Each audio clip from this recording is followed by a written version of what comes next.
The bidding floor went silent when they dragged him out. A once mighty bison, broken horn, mangy coat, eyes like extinguished stars. He wasn't there to be admired. He was there to be discarded. Ranchers scoffed, muttered waste of meat, as the auctioneer begged for just a single bid. What stood before them wasn't livestock, it was a ghost of the Great Plains, crushed under generations of profit and pride. Then a voice cut through the silence. $25. Every head turned. It came from an old Cheyenne man in the back, Samuel Blackwood. He didn't see a failed beast, he saw a brother. A story no one wanted to hear. And what happened after Samuel brought that bison home wasn't just redemption. It was resurrection. Because this wasn't the end of the bison's story. It was the moment he remembered who he truly was. And the world would never laugh again. Before we jump back in, tell us where you're tuning in from. And if this story touches, make sure you're subscribed, because tomorrow I've saved something extra special for you. The air in the Billings Livestock Exchange was thick with the smells of dust, sweat, and anxious animals. It was a cathedral of commerce built for the buying and selling of living commodities, and the auctioneer's rhythmic chant was its liturgy. Ranchers from all over Montana, men with faces weathered by sun and worry, leaned against the metal railings of the arena, their Stetsons pulled low, their eyes sharp and calculating. They were here for profit, for breeding stock, for the raw, untamed power that was the lifeblood of their industry. Pen after pen, prime examples of Hereford and Angus cattle were paraded, their muscular bodies and aggressive postures earning appreciative nods and spirited bidding. Then, the gate to the main enclosure groaned open, and something entirely different was prodded into the ring. It was a bison, a magnificent yet tragic figure. He should have been the embodiment of the untamed American West, a creature of mythic power. But the animal that stood blinking under the harsh fluorescent lights was a shadow of that ideal. His massive, shaggy head hung low, and one of his horns was broken, splintered near the base from a long-ago confrontation. His deep brown coat, which should have been thick and lustrous, was patchy and scarred. He was enormous, easily weighing over a ton, but he carried his weight with a profound weariness, his movements slow and lethargic. He showed none of the fiery spirit the buyers looked for, none of the defiant energy that signaled a strong bloodline. He simply stood there, a mountain of silent sorrow. The auctioneer, a fast-talking man named Hank Jessup, cleared his throat, sensing the palpable lack of interest in the room. All right, folks, next up we have something a little different. Lot 47, a mature male bison. Owner says he's been a bit of a problem, but he's got good size on him. Let's start the bidding at, say, $1,000. A heavy, uncomfortable silence filled the auction house. The ranchers shifted their weight, avoiding eye contact. A problem animal was a liability, and this one looked like it had more problems than most. Its passivity was more unsettling than aggression. It was the stillness of a spirit that had been broken. 1,000, do I hear 1,000? Hank prodded, his voice losing its usual confident cadence. Come on, gentlemen, a prime specimen like this. How about 800? 700? The silence deepened. The bison took a slow, deliberate step, turned his great head, and looked out at the rows of faces staring back at him. His eyes, dark and ancient, seemed to hold a sorrow as old as the plains themselves. They were not the eyes of a wild, defiant beast, but of a prisoner who had long since abandoned hope of escape. From the very back of the bleachers, where the old-timers and spectators sat, a man watched the scene unfold with a quiet, attentive stillness. His name was Samuel Blackwood. He was 82 years old, a retired history teacher, and an elder of the local Cheyenne tribe. His face was a beautiful, intricate map of wrinkles, each line telling the story of a life lived in close communion with the land. He had not come to buy. He had come, as he often did, to watch, to feel the pulse of the world his ancestors had. once roamed freely, he came to remember. In the defeated posture of the bison, Samuel saw more than just a failed piece of livestock. He saw a sacred brother, an embodiment of a proud and wounded history. He saw the systematic crushing of a wild spirit, the tragic consequence of a world that valued dominance over harmony. His heart ached with a familiar ancestral grief. $500. Hank Jessup called out, his voice now tinged with desperation. Folks, we're just going to have to send him to the slaughterhouse if we can't get a bid. 400? 3? The ranchers began to mutter amongst themselves, their voices low and dismissive. Waste of money. Got the soul sickness, that one. Good for nothing but cheap meat. The words were like stones thrown at the majestic creature, who seemed to absorb each insult, his great head sinking even lower. Samuel Blackwood felt something stir within him, a powerful protective instinct that was as old as his people. He could not stand by and watch this sacred life be discarded like trash. He rose slowly to his feet, his slender frame commanding a surprising authority. The murmuring in the room subsided as all eyes turned to him. $25, Samuel said, his voice quiet but clear, carrying across the silent arena. With the weight of conviction, a few ranchers chuckled. Others shook their heads in disbelief. Hank Jessup looked utterly bewildered. Sir, did you say $25? That's what I said, Samuel affirmed, his gaze locked on the bison. For a moment, it seemed as though the animal's dark, sorrowful eyes met his, a flicker of recognition passing between them. A current of understanding that transcended species, that spoke in a language older than words. Hank, eager to be rid of the animal and the suffocating embarrassment of the moment, moved quickly. I have a bid of $25. Do I hear? 30, $25 it is. Going once, going twice. He looked around the room one last time at the faces of the powerful, pragmatic men who saw only a worthless beast. Sold for $25 to Mr. Blackwood. A wave of surprised and mocking laughter rippled through the crowd. An elderly Indian buying a broken-down bison for less than the price of a good pair of boots? It was the most absurd thing they had seen all year, but Samuel paid them no mind.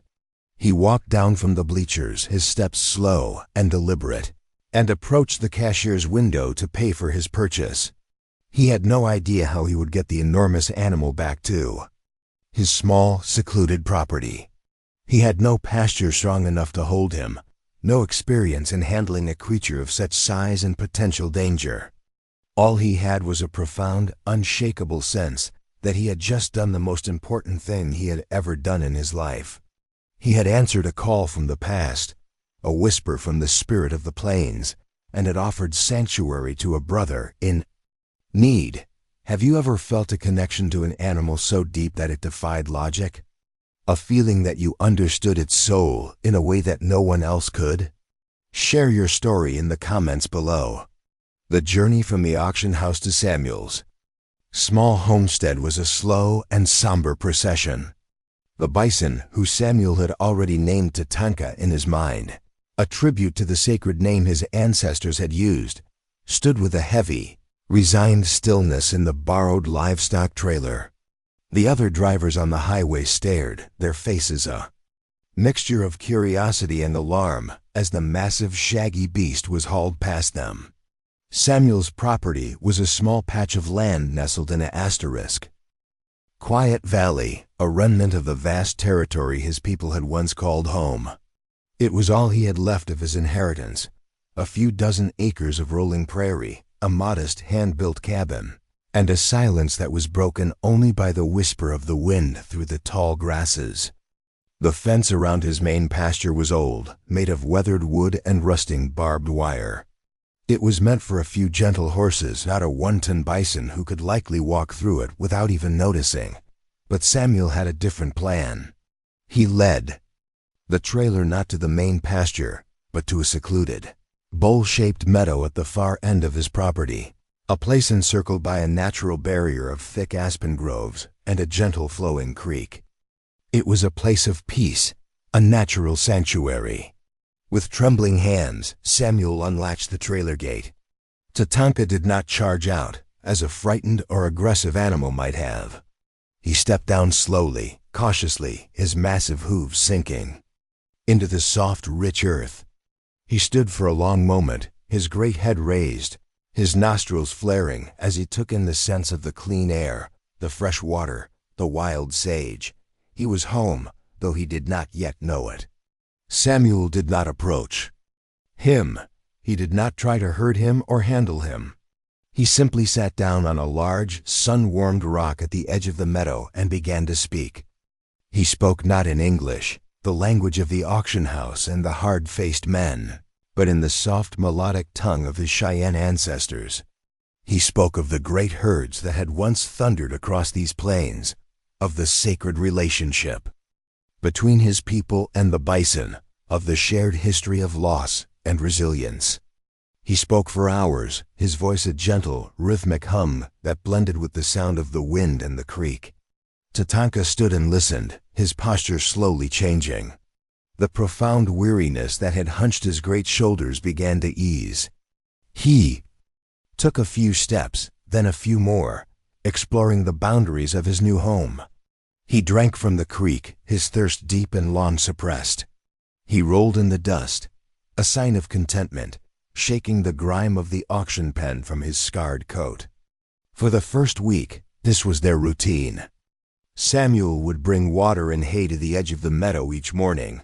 Then he would retreat to his rock and speak to Tatanka, telling him the old stories, singing the old songs. He made no demands. He simply offered his presence, his respect, his voice. He was reintroducing the broken creature, not to a life of captivity, but to a world of kinship. The first sign of a breakthrough came on the 8th day. As Samuel sat on his rock, speaking of a legendary white bison who was a sacred messenger to his people, Tatanka, who had been grazing peacefully on the other side of the meadow, began to walk toward him. He moved with a slow, deliberate grace, his dark eyes fixed on the old man. Samuel's heart pounded in his chest, but he did not move. He continued to speak, his voice calm and steady, even as the enormous animal came closer and closer. Tatanka stopped just a few feet away, his warm, grassy breath misting in the cool morning air. He lowered his massive head, a gesture of submission and trust that brought tears to Samuel's eyes. He stood there for a long time, simply sharing the space, the silence, the profound, unspoken understanding that was growing between them. News of the old Indian and his broken-down bison began to spread through the sparse rural community. The ranchers who had laughed at him at the auction now drove by his property, slowing their trucks to stare in disbelief at the sight of the massive creature grazing peacefully in the unfenced meadow. They had predicted disaster, an escape, a violent rampage. Instead, they saw a scene of impossible serenity. Dr. Aris Thorne, the local veterinarian who served the ranches in the area, was the first to approach Samuel directly. He was a man of science, a pragmatist who had seen too much to believe in miracles. But what he had heard about Samuel and the bison intrigued him. He found Samuel sitting on his rock, Tatanka lying in the grass nearby like an enormous, shaggy dog. "Mr. Blackwood," Dr. Thorne said, keeping a respectful distance, "I'm the local vet. I heard about what you did at the auction. I have to admit, I'm curious. That animal was considered dangerously unstable." Samuel smiled, a network of fine lines crinkling around his eyes. "He was not unstable," he said. "He was grieving. There's a difference." "Grieving?" Dr. Thorne asked, his skepticism evident. What could a bison possibly have to grieve? "He was grieving the loss of his world," Samuel said simply. "The loss of his freedom, his herd, his spirit. You cannot take a creature of the plains and put him in a cage and expect him to be at peace." His anger was not madness. It was the last desperate cry of a soul that refused to be completely extinguished. Dr. Thorne watched as Tatanka raised his head and let out a low, rumbling sound, a sound that held no menace, only a deep, resonant contentment. The vet had been trained to see animals as a collection of biological systems, of predictable instincts and treatable ailments. But as he looked at the profound, quiet connection between the old man and the massive beast, he felt the foundations of his scientific certainty begin to crack. If this incredible story is touching your soul and making you reconsider the nature of the world, please take a moment to hit that like button and subscribe to our channel. Your support allows us to continue sharing these profound stories of healing and connection that the world so desperately needs to see. Have you ever believed that an animal's behavior was more than just instinct, that it was communicating a deep emotional truth? Tell us your story below. Over the next few months, something truly miraculous began to happen in the secluded meadow. Under Samuel's patient, respectful care, Tatanka underwent a stunning transformation. His patchy, scarred coat grew in thick and lustrous, the deep, rich brown of healthy soil. The haunted, defeated look in his eyes was replaced by a calm, intelligent awareness. He gained weight, his massive frame filling out with the powerful muscles of a creature in its prime. The broken horn remained, a permanent reminder of his traumatic past, but it no longer seemed a mark of defeat. It was a testament to his survival. But the most remarkable change was not physical. It was spiritual. Tatanka's spirit, which had been so brutally suppressed, began to re-emerge, not as the aggression the ranchers had demanded, but as a deep, quiet strength, a majestic dignity that was breathtaking to behold. He and Samuel developed a language of their own, a subtle communication of gesture and sound. Samuel would sing the old songs, and Tatanka would respond with low, resonant rumbles. Samuel would walk the perimeter of the meadow, and Tatanka would walk with him, a silent, watchful companion. Dr. Thorne became a regular visitor, his scientific skepticism slowly melting away in the face of the undeniable evidence before him. He began documenting Tatanka's behavior, his professional curiosity evolving into a profound sense of awe. "This is beyond anything I've studied," he admitted to Samuel one afternoon, as they watched Tatanka use his one good horn to gently nudge a fallen branch out of a pathway. His problem-solving abilities, his emotional responsiveness. It's a level of cognitive function that most of my colleagues would dismiss as impossible in a bovine. The story of Samuel and Tatanka began to attract wider attention. A local newspaper reporter wrote a small human interest story, which was then picked up by a regional television station. Soon, a steady stream of visitors began to make their way down the dusty road to Samuel's homestead, eager to witness the miracle for themselves. They came expecting a spectacle, a kind of wild animal show. But what they found was something far more profound. They found a scene of absolute peace, a quiet tableau of interspecies friendship that seemed to radiate a healing energy. They would stand at the edge of the meadow for hours, watching as the old man and the massive. Telling and preparing this story took us a lot of time, so if you are enjoying it, subscribe to our channel. It means a lot to us. Now back to the story. Bison simply existed together, their bond a silent sermon on the power of respect and compassion. The most dramatic test of that bond came during a fierce summer thunderstorm. A bolt of lightning struck a tall pine tree on the ridge overlooking the meadow, and within minutes, a wildfire was raging, the flames driven by a strong, hot wind directly towards Samuel's property. The fire department was called, but they were miles away, and it was clear the fire would reach the cabin long before they could arrive. Panic seized the small crowd of onlookers who had gathered that day. They fled to their cars, a chaotic scramble for safety. Samuel stood on his porch, his old body trembling, watching the terrifying wall of fire and smoke descend upon his home, the only home he had ever known. He was paralyzed by fear, unable to move. Tatanka, who had been grazing peacefully in the fire, Meadow saw the danger. He saw the fire, and he saw the fear in the old man who was his friend. Any other animal would have bolted, fleeing the flames in a blind panic. But Tatanka did not run. He charged, not toward the fire, but toward the creek that bordered the meadow. He plunged into the shallow water and began to use his massive head and his one good horn as a plow, driving a deep furrow through the muddy bank, redirecting the flow of the creek. With a strength born of desperation and a remarkable intuitive understanding of his environment, he began to dig a trench, a fire break, between the approaching flames and Samuel's cabin. He worked with a frantic, focused energy, the muscles in his great shoulders straining, his hooves churning the earth. The fire roared closer, the heat so intense that it singed his shaggy coat, but he did not stop. He was a force of nature fighting. A force of nature, a living embodiment of the will to protect, the will to save.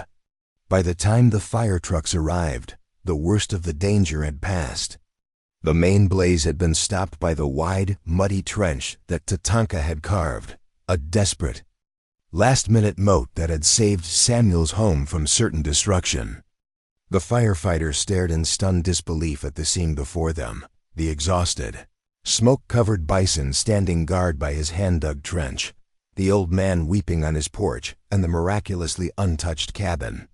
The fire chief, a grizzled veteran of 100 wildfires, shook his head in amazement.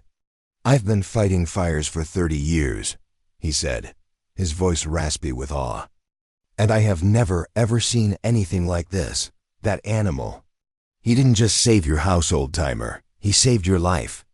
The story of Tatanka's heroism became a legend. The local hero who had been purchased for a pittance was now a national icon, a symbol of courage, intelligence, and the profound, mysterious depths of the animal soul. The ridicule the ranchers had once heaped on Samuel turned to a deep, humbling respect. The man they had dismissed as a sentimental old fool had proven to have a wisdom far greater than their own. Harrison, the wealthy rancher who had originally owned and discarded Tatanka, was among the most profoundly affected. He had built his empire on the principle of dominating nature, of bending it to his will. He had seen animals as assets to be managed, commodities to be bought and sold. The story of Tatanka's loyalty and intelligence shattered his worldview. He came to Samuel's homestead a week after the fire, not with an offer to buy the Bison back, but with a humble request. "I was wrong," Harrison said, his voice thick with a newfound humility. "I was so wrong. I saw only a broken animal. And you saw a noble spirit. I want to learn from you.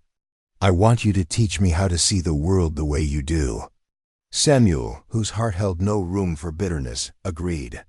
He began to hold small, informal workshops for the local ranchers, sharing his people's ancient wisdom about living in harmony with the land and its creatures. He taught them not to break an animal's spirit, but to listen to it. He taught them that respect was a more powerful tool than fear, that a true partnership was more valuable than a forced submission. A quiet revolution began to take place in the heart of cattle country. The old ways of aggressive handling and dominance-based training began to give way to a new philosophy, a philosophy of patience, empathy, and respect. It became known simply as the Tatanka Way. The meadow where Tatanka had found his sanctuary became a protected educational center, a place where people, especially children, could come to learn about the importance of ecological balance and interspecies communication. Tatanka, the rejected outcast, had become the most beloved and respected teacher in the state. He would stand patiently at the edge of his meadow, his one broken horn a symbol not of weakness, but of his incredible resilience, and he would allow the children to gently touch his shaggy coat, his dark, ancient eyes filled with a wisdom that needed no words. One cool autumn evening, years later, Samuel and Dr. Thorne sat on the familiar rock, watching as the sun set over the peaceful valley. Tatanka was grazing nearby, the last rays of sunlight turning his magnificent coat to a deep, burnished gold. "You know," Dr. Thorne said, breaking a long, comfortable silence, "I'm retiring next year. I'm writing a book about everything I've learned here. About everything he nodded toward Tatanka, has taught me." "What will you call it?" Samuel asked. Dr. Thorne smiled. "I'm calling it the $25 miracle." Samuel looked at his old friend, the bison, the living embodiment of a sacred promise, and his heart was full. The world was still a noisy, often brutal place. But here, in this quiet meadow, a different kind of power had taken root. It was the power of gentleness, of patience, of a love that saw beyond the broken surface to the magnificent, unconquerable spirit within. It was the power of a single compassionate choice, a choice that had redeemed a forgotten soul, and in the process, had shown a community the path back to its own heart.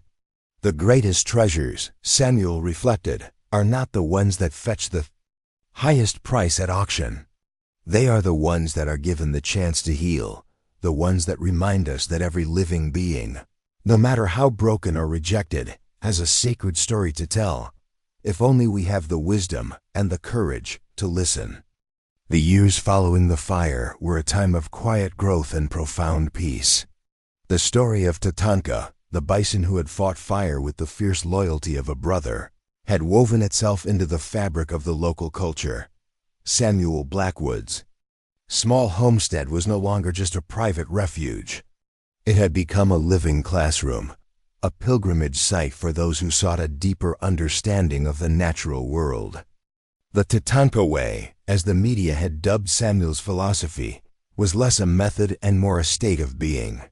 It was a practice of deep listening, of radical respect for the sovereignty and spirit of every living creature. Ranchers who had once relied on force and intimidation now walked their pastures with a new awareness. Their interactions with their herds transformed from a battle of wills into a quiet conversation. The most remarkable changes were seen in the animals themselves. Herds managed with the Tatanka way were calmer, healthier, and more productive. The simple, ancient wisdom of a Cheyenne elder had proven to be more effective than a century of industrial agricultural science. Samuel, now well into his 80s, moved with the slow, deliberate grace of a man who was at peace with his place in the world. He spent his days in the meadow with Tatanka, their companionship a silent, moving tableau that spoke volumes to the thousands of visitors who came each year. Dr. Thorne had become a permanent fixture at the homestead, his scientific research now fully integrated with Samuel's spiritual wisdom. Together, they were creating a new, holistic model of animal husbandry, one that honored both the body and the spirit. The $25 miracle had blossomed into a quiet revolution of the heart. But the modern world, with its insatiable appetite for commodification, could not long ignore such a powerful phenomenon.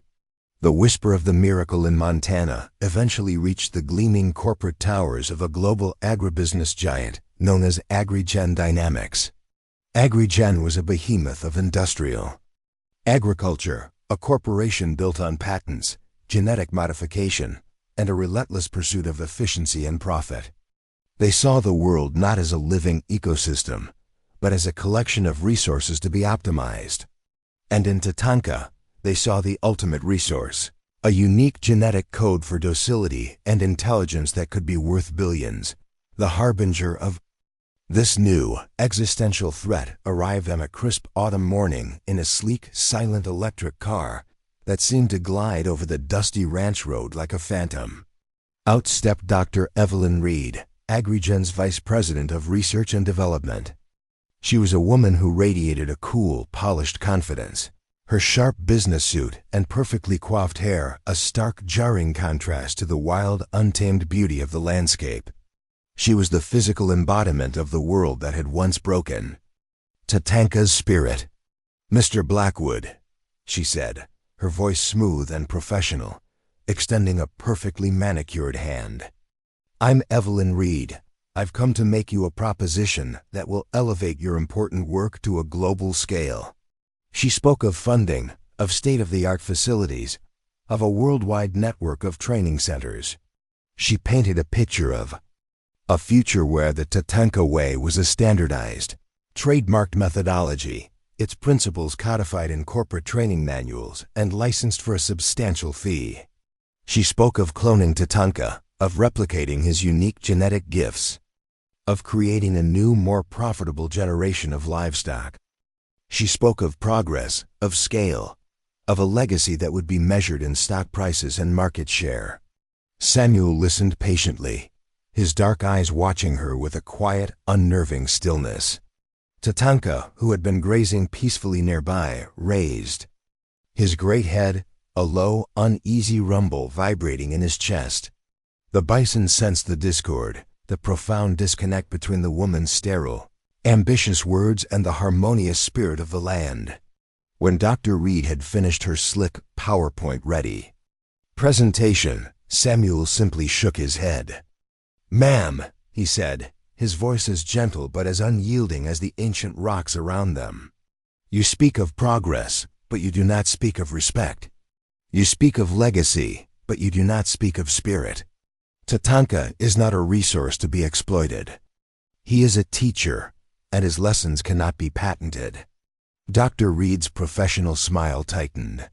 She was not accustomed to being refused. "Mr. Blackwood," she said, her tone shifting from persuasion to a cool, veiled threat, "you have to be realistic. You are an old man. This quaint setup you have here is not sustainable. We are offering you the chance to ensure that your work continues to impact millions. Your sentimentality is standing in the way of true progress." "What you call sentimentality," Samuel replied, his voice still quiet, but now infused with a steel forged in the fires of a long and difficult history, "is what my people call wisdom. You want to own the miracle, but a miracle cannot be owned. It can only be witnessed. The answer is no." Dr. Reed's visit was the first shot in a long and difficult war. Agri-Gen, denied the prize they sought, deployed the full force of their corporate and legal machinery. They began a sophisticated public relations campaign, painting Samuel as a well-meaning but naive old man who was selfishly hoarding a resource that could benefit all of humanity. They funded rival scientific studies that sought to debunk Dr. Thorne's research, claiming that Tatanka's behavior was nothing more than a series of conditioned responses, an anomaly with no real genetic significance. They lobbied politicians, arguing that Tatanka, as a unique and valuable genetic specimen, should be declared a national asset, placed under the management of experts who could ensure that his gifts were properly utilized for the public good. The community that had once been united in its reverence for Samuel and Tatanka was now fractured by doubt and temptation. The promise of Agri-Gen's money was a powerful lure. Harrison, the rancher who had once been so humbled, now saw a chance to align himself with a powerful new force in the industry. He began to publicly question Samuel's methods, suggesting that a more professional approach was needed to truly capitalize on the potential of the Tatanka Way.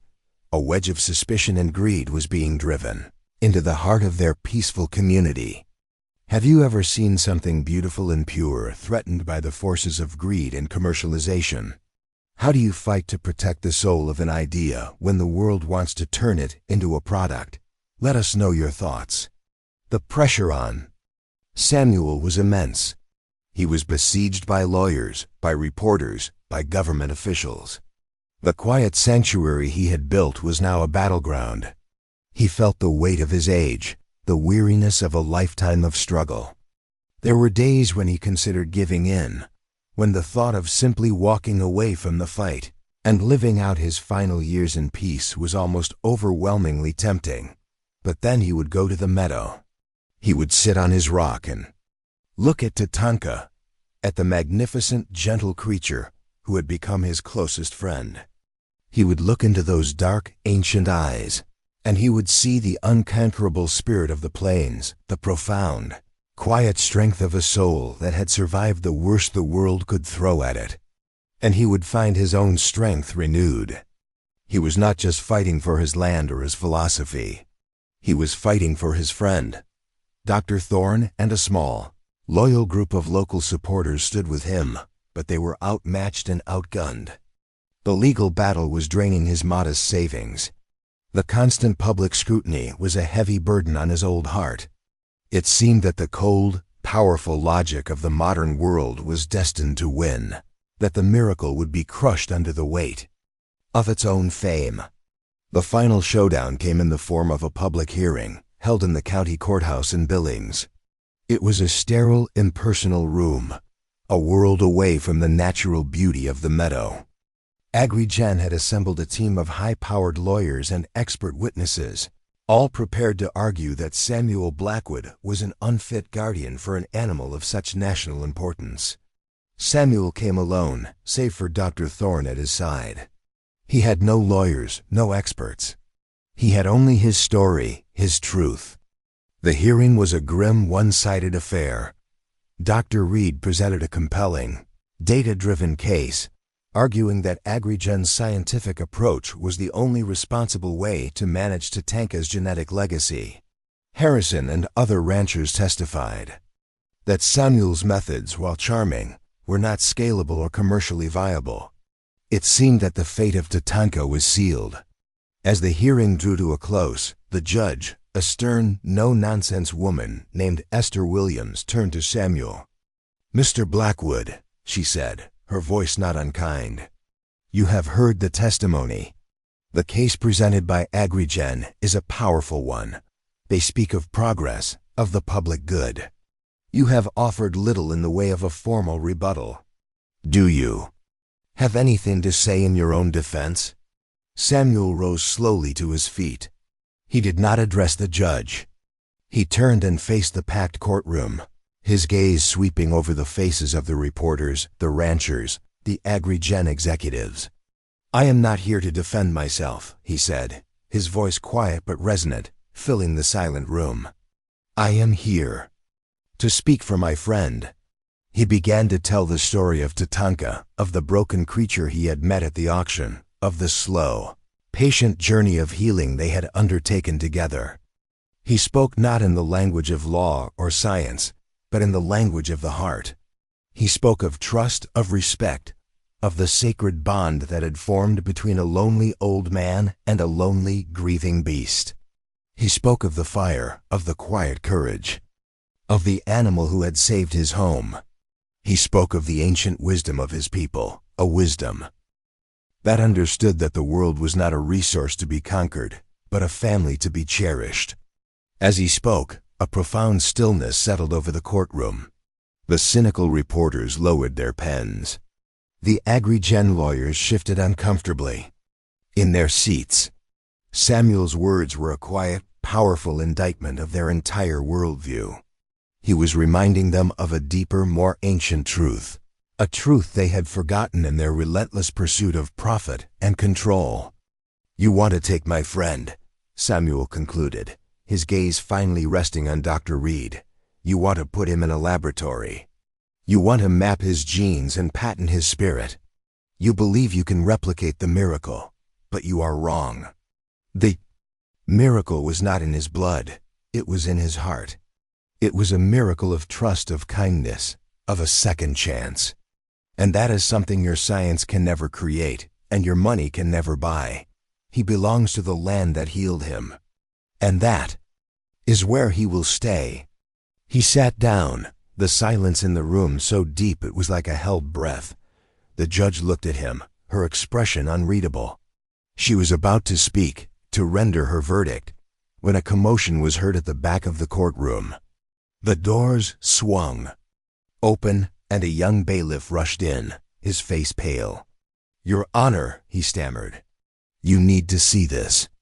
He pointed toward the large windows that looked out onto the courthouse lawn. Everyone in the courtroom turned, and what they saw made them gasp. Standing on the manicured lawn, just outside the windows, was Tatanka. He was not alone. Behind him, in a long, silent, and deeply moving procession, were dozens of other animals from the surrounding ranches, horses, cattle, even a few sheepdogs. They had been brought in trailers by the small, loyal group of ranchers who still believed in the Tatanka way.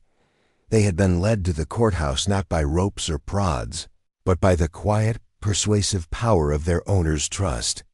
And now they stood in silent solidarity with their brother. Tatanka stood at the front of the procession, his massive head held high, his dark eyes fixed on the courthouse window where his friend was fighting for his life. He let out a single low, resonant call, a sound that was not a threat, but a statement. It was a sound of loyalty, of kinship, of a profound, unbreakable bond. It was the sound of the wild, untamable spirit of the plains, a spirit that could not be caged, or patented, or owned. Inside the courtroom, a new kind of silence fell, a silence of pure, unadulterated awe. The legal arguments, the scientific data, the financial projections, it all melted away in the face of the impossible, beautiful reality outside the window. Dr. Reed stared, her cool, professional composure finally cracking, a flicker of something that looked like wonder in her eyes. Judge Williams looked from the scene outside to the quiet, dignified old man sitting before her. She picked up her gavel, but she did not bang it. She simply laid it gently on her desk. "This hearing," she said, her voice thick with an emotion she could not hide, "is over. Mr. Blackwood, your friend can go home." The victory was absolute, a quiet, stunning triumph of the heart over the machine. The story of the courthouse stampede, as it came to be known, was the final, irrefutable proof of the power of the Tatanka way. Agrigen quietly withdrew its legal challenges, its public image shattered by the story of the corporation that had tried to steal a hero bison from his elderly friend. Harrison and the other ranchers who had wavered in their loyalty came back to Samuel, their hearts humbled, their commitment to his philosophy renewed and deepened. They worked together to create the Tatanka Legacy Trust, a non-profit organization dedicated to preserving not just Tatanka's genetic line, but the spiritual and ethical principles he had come to represent. The trust purchased thousands of acres of surrounding prairie land, creating a vast protected sanctuary where herds of bison could once again roam freely, managed not with fences and force, but with the quiet, respectful wisdom that Samuel had taught them. Samuel lived out his final years in his small cabin, in the heart of the sanctuary he had helped to create. He would spend his days in the meadow, his old rock now a place of pilgrimage for people from all over the world who came to learn from him. And always by his side was Tatanka, his brother, his friend, his $25 miracle. When Samuel finally passed away, peacefully in his sleep at the age of 91, he was buried on a small hill overlooking the meadow, his grave marked by a single unadorned stone. And the ranchers who came to pay their respects all swore. They saw the same thing. They saw a great, shaggy bison standing a silent, lonely vigil on that hill for 3 days and 3 nights, his great head bowed in a final heartbreaking farewell to the man who had seen his soul and had given him back his world. The legacy of Samuel Blackwood and Tatanka was not one of wealth or power. It was a quieter, more enduring legacy. It was the legacy of a friendship that had bridged the gap between species, the legacy of a wisdom that had healed a community, the legacy of a love that had proven, once and for all, that the most profound strength is found not in dominance, but in gentleness, and that the greatest value lies not in what we can own, but in what we can protect and what we can set free. The seasons turned, and the sanctuary that bore Tatanka's name became a quiet global institution. The gentle revolution sparked by Samuel Blackwood's simple act of compassion had taken root, and the world was a kinder place for it. After Samuel's passing, a deep and perceptible sadness had settled over the great bison. He would spend long hours on the hill overlooking his friend's grave, a silent monolithic figure of mourning.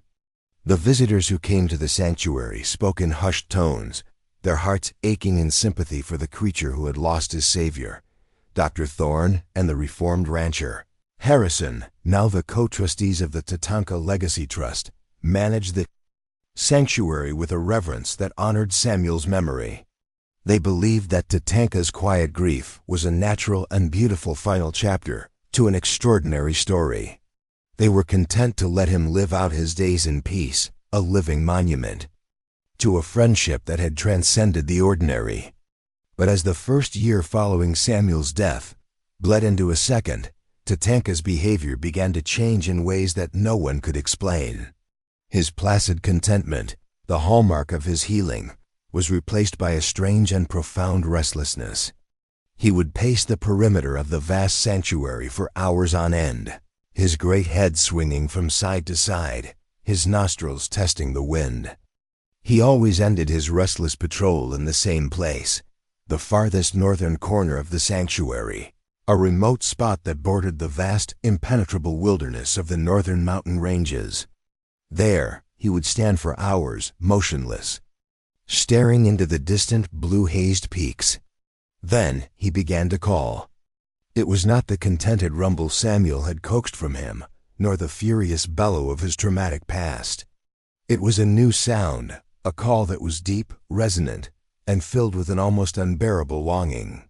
It was a sound that seemed to carry for miles, a question hurled into the vast emptiness of the wilderness. Dr. Thorne documented the new behavior with meticulous scientific rigor.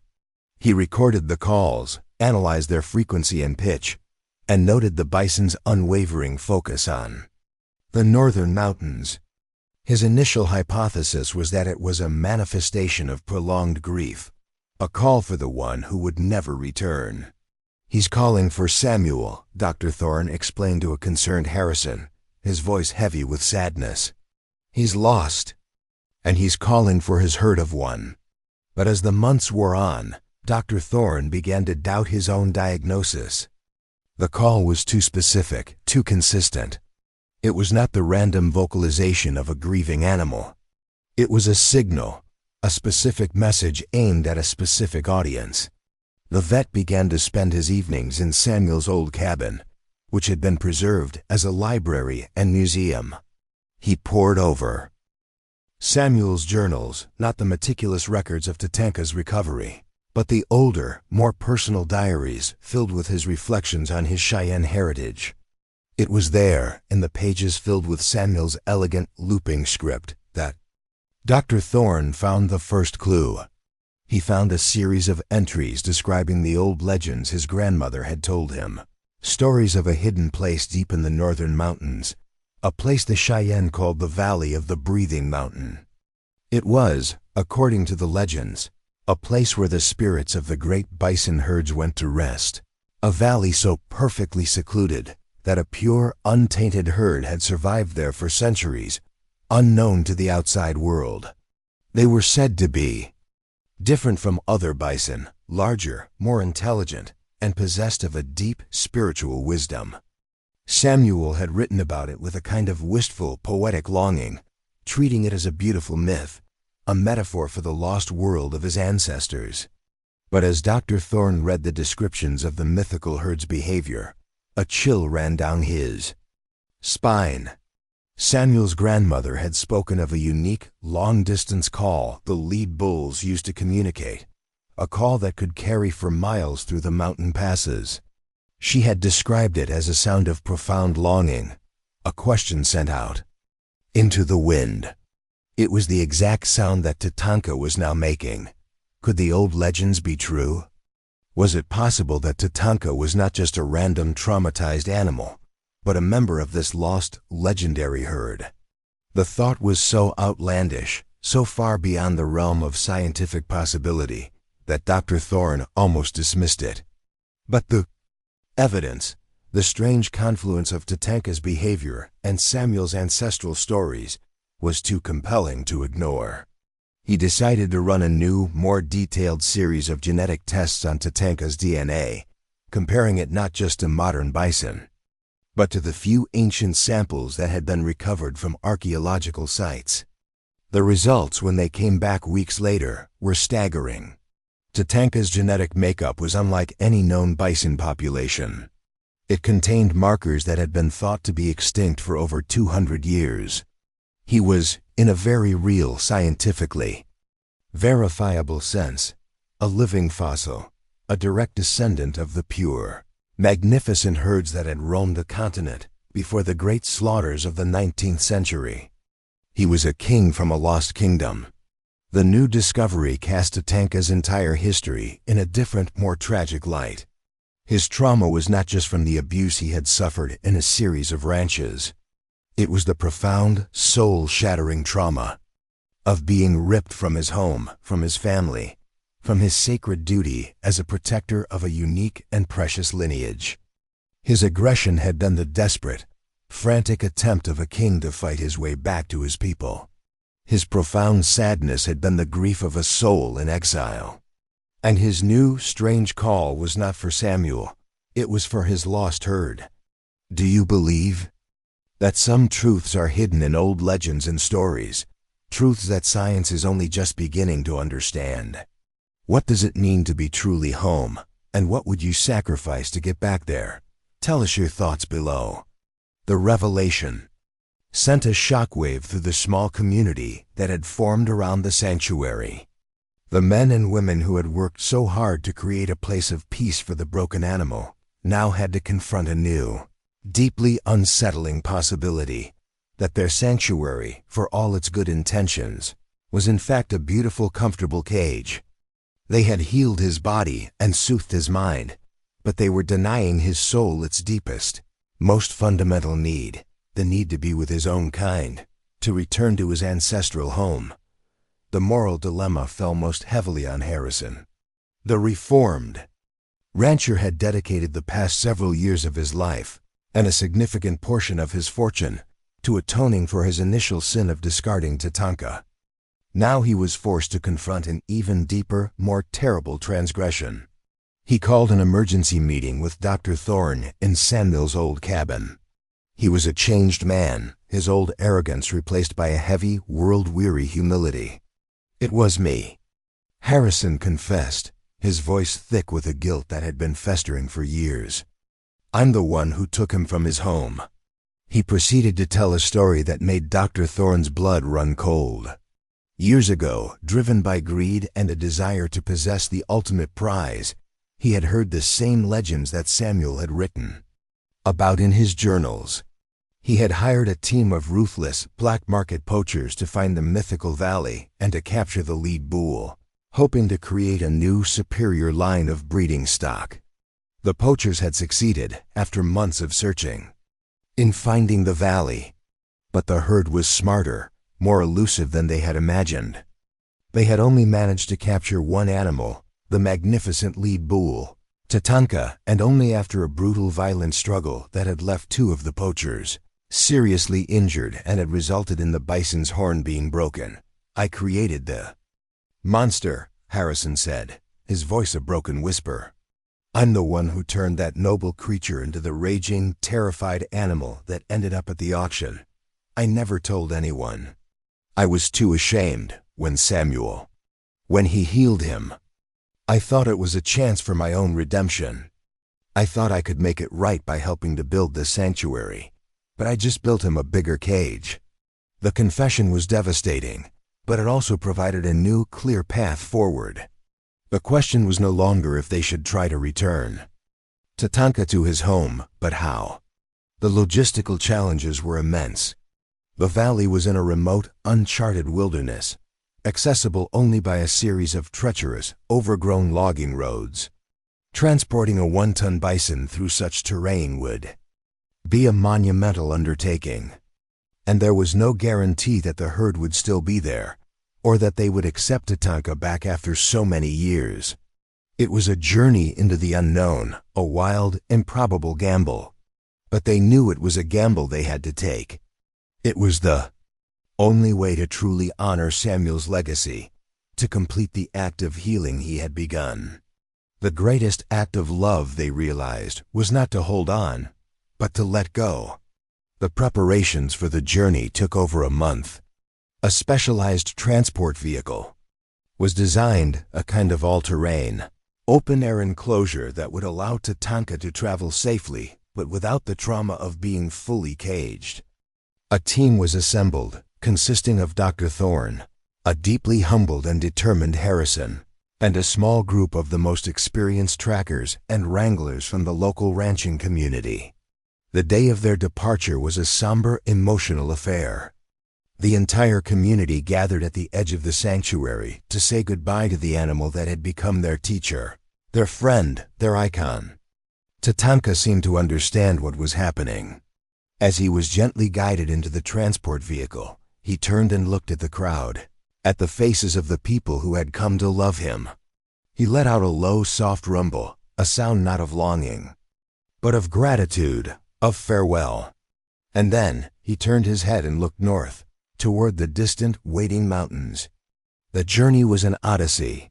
For 2 weeks, the small convoy navigated the treacherous terrain, following a series of old, hand-drawn maps that Harrison had gotten from the poachers, cross-referenced with the ancestral landmarks described in Samuel's journals.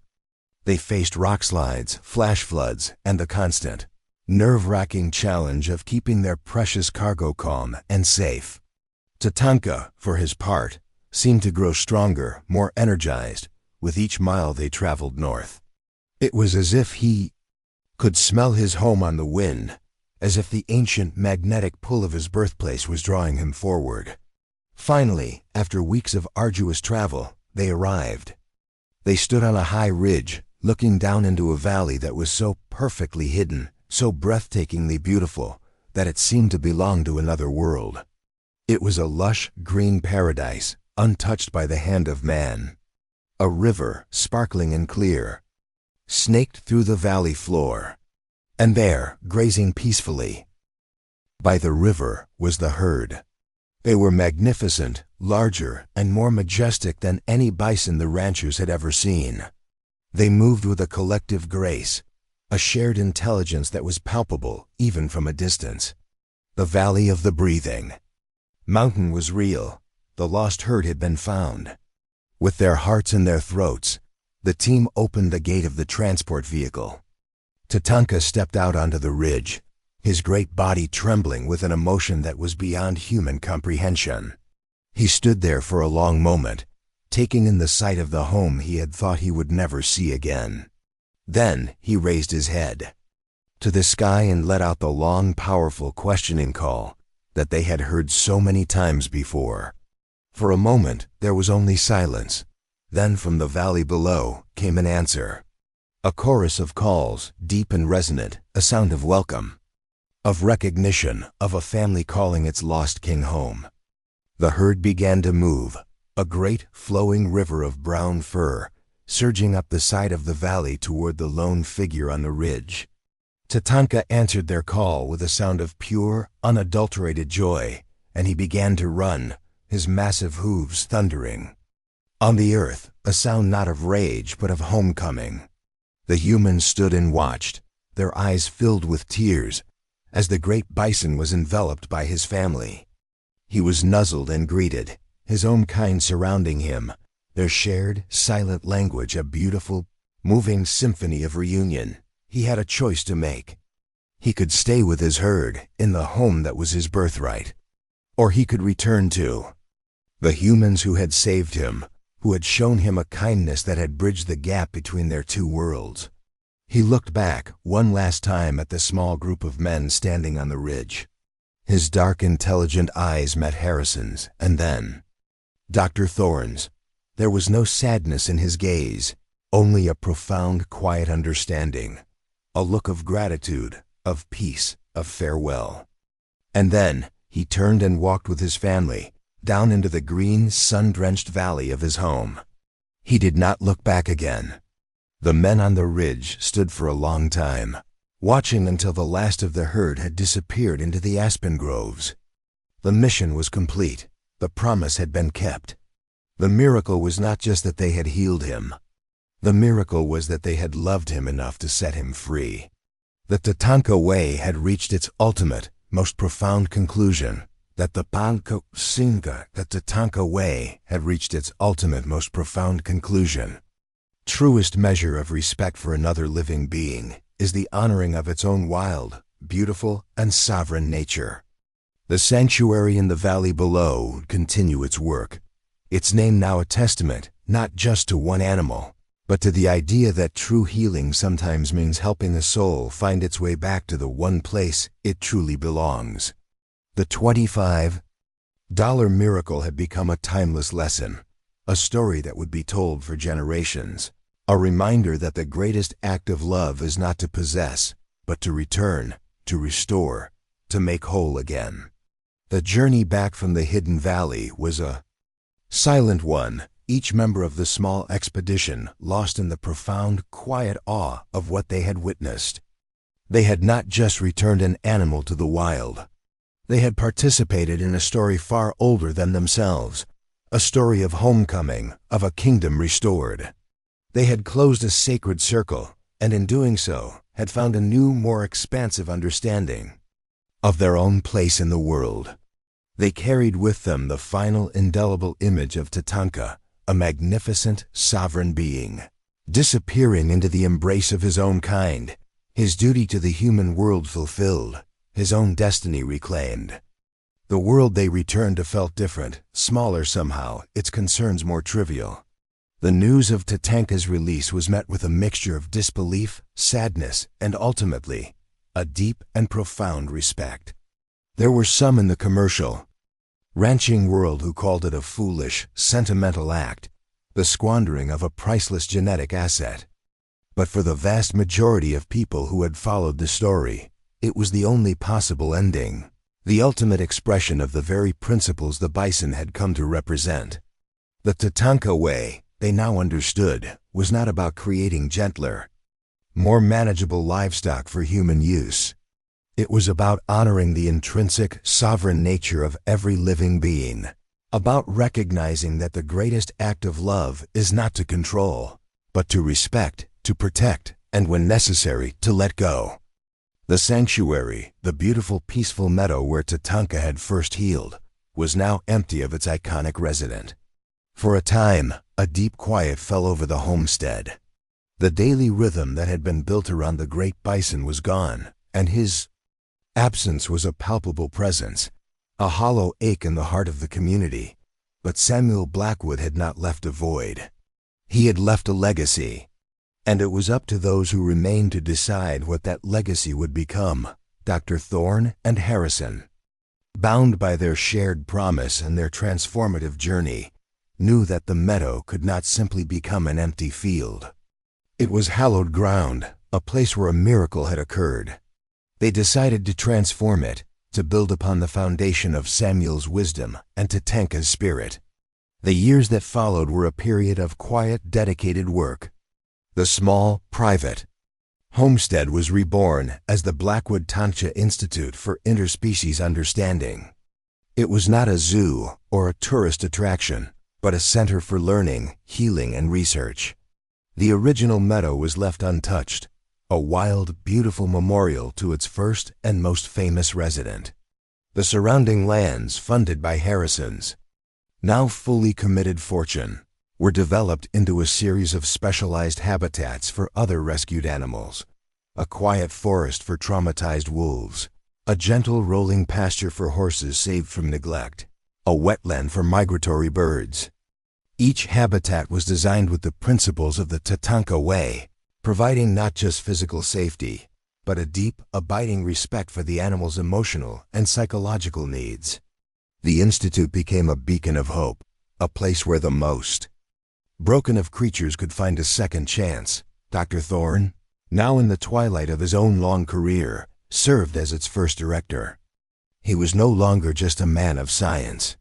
He was a man of profound, quiet wisdom, his clinical knowledge now tempered by the deep, spiritual lessons he had learned from Samuel and his great, shaggy friend. He mentored a new generation of veterinarians and animal behaviorists, teaching them to look beyond the symptoms and see the soul, to listen with their hearts as well as their stethoscopes.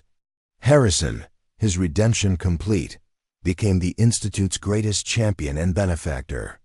He had sold off the last of his commercial ranching interests and had dedicated himself fully to the cause of conservation and animal welfare. The man who had once sought to conquer nature was now its most passionate defender. He used his considerable influence and wealth to protect vast tracts of wilderness, including the remote mountain ranges that encircled the hidden valley, ensuring that Tatanka's lost herd would remain safe and undisturbed for generations to come. The Institute thrived, its reputation growing not through slick marketing campaigns, but through the quiet, powerful word of mouth of those whose lives it had touched. It was a place of peace, a place where the frantic, noisy world seemed to fall away, leaving only the gentle, rhythmic pulse of the natural world. It was a living embodiment of a promise, a testament to a friendship that had changed the world. A decade passed. On the 10th anniversary of Tatanka's return to the wild, the Institute held a small, quiet ceremony in the original meadow. They did not invite the media or the public. It was a private gathering for the people who had been a part of the story. A day of remembrance and quiet reflection. Dr. Thorne, his hair now a shock of pure white, stood before the small crowd. His voice thick with emotion as he spoke of Samuel, of his wisdom, of his courage. Harrison stood beside him, his arm around the shoulder of his own son, a young man who was now studying to be a wildlife biologist. As the ceremony drew to a close, a young researcher from the Institute's monitoring team stepped forward.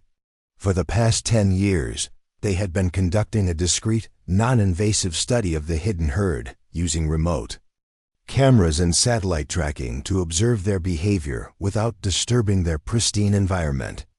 "We have something to share," the young woman said, her voice trembling with excitement. She projected a series of images onto a large screen. The first showed the herd, now larger and more robust than ever, thriving in their protected valley. They were magnificent, a living link to a wilder, purer time. The researcher then zoomed in on the lead bull. He was a massive, powerful creature in his prime, his magnificent coat gleaming in the mountain sun. The crowd gasped. He had a single broken horn. "We thought for years that Tatanka was still the lead bull," the researcher explained her voice filled with awe. "But our recent genetic analysis has revealed something even more extraordinary. This is not Tatanka. This is his son." She paused, letting the revelation sink in.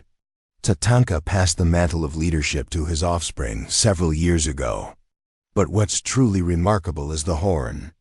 Our analysis shows that the broken horn is not the result of an injury.